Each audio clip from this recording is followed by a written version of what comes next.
Hello, library friends. I am participating in First Chapter Fridays, where I'm going to read the first chapter of a book, hopefully get you interested in it, give me something to think about reading. Today I'm going to be reading from Resistance, which is from Jennifer Nielsen. This is one of our Trinity 12s from last year, so it was a very popular book.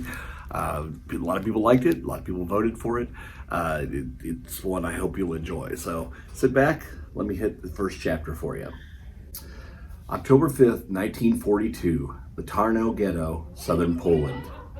2 minutes. That's how long I had to get past this Nazi. He needed time to check my papers, inquire about my business inside the ghetto. Maybe he wanted a few seconds to flirt with a pretty Polish girl, or her to flirt back. But no more than 2 minutes. Any longer and he might realize my papers are forged. That's it. Jewish blood in my veins, no matter how Aryan I look. Guten Morgen, this one greeted me with a smile and a hand on my arm. I learned early not to smuggle anything inside the sleeves of my coat. You only had to be stupid once and the game was over. This officer was younger than most, which I once believed would give me an advantage. I thought the younger ones would be more naive, and maybe they were, but they were also ambitious, eager to prove themselves, and fully aware that capturing someone like me could earn them an early promotion. Guten Morgen, I replied in German, but with a perfect Polish accent. I smiled again, like we were old friends, like I wasn't as willing to kill him as he was my people. Wie geht's? I didn't care how he was doing on this morning or any other, but I asked because it kept his attention on my face rather than my bag. Like other ghettos throughout Poland, Tarnow Ghetto, nearly the beginning of the war, cut off from the outside world, cut off from Jews and the other ghettos. This isolation gave total power to the German invaders, power to control, to lie, and to kill. For the past 3 months, I've worked as a courier for a resistance movement known as Akiva. My job was to break through that isolation, to warn the people, and to help them survive if I could. But we were increasingly aware that time was running out. We'd seen people being lured onto the trains with promises of bread and jam, pacified into thinking they were being relocated to labor camps. Then they were crammed into cattle cars without water or space to move, and their destination was never to a labor camp. They were headed for death camps, designed to kill hundreds or even thousands of people a day. I'd seen them, been sickened by them, had my heart shattered by them.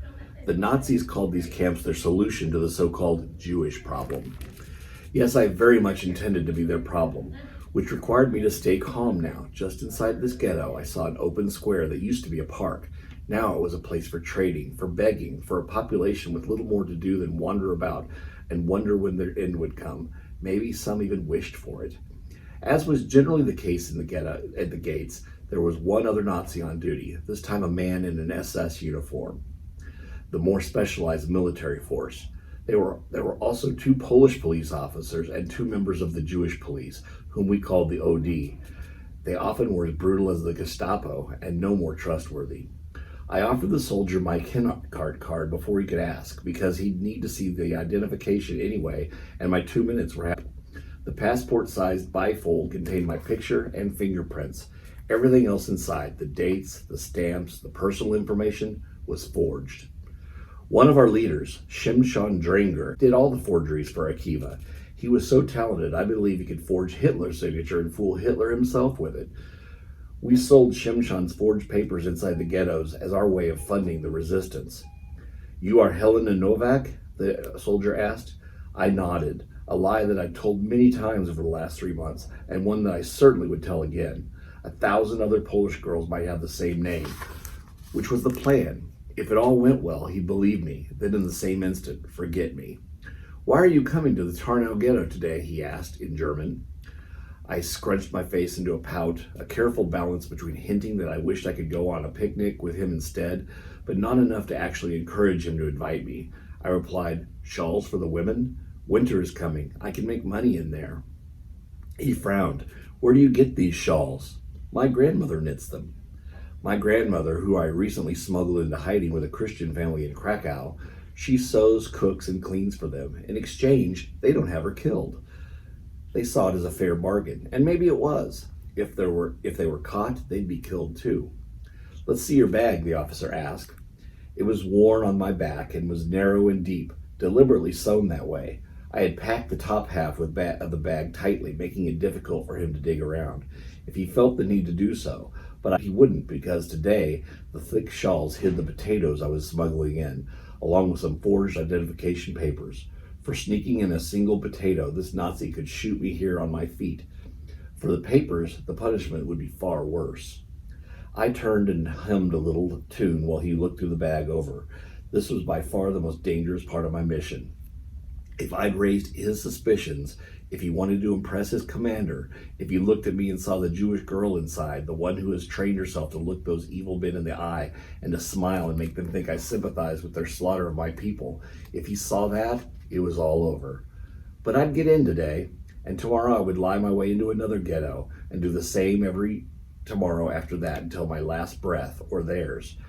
After 3 years of war in which I'd felt helpless against the overwhelming force of the German army, I was finally doing something. I was bringing my people a chance to survive. Ghettos themselves were nothing new to the Jews. Many times throughout our history, we've been forcibly segregated, often behind walls, which made it harder to get people to listen now. They believed the German lie that if we cooperated, we would get through this, and as we had in the past. They wanted the ghettos to be more what they'd always been, a separation and nothing more. But it was different this time.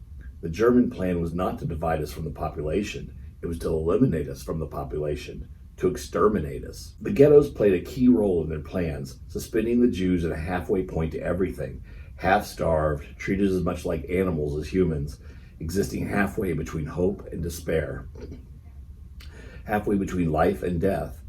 This one became the other in the ghettos, and I was doing everything I could to stop it.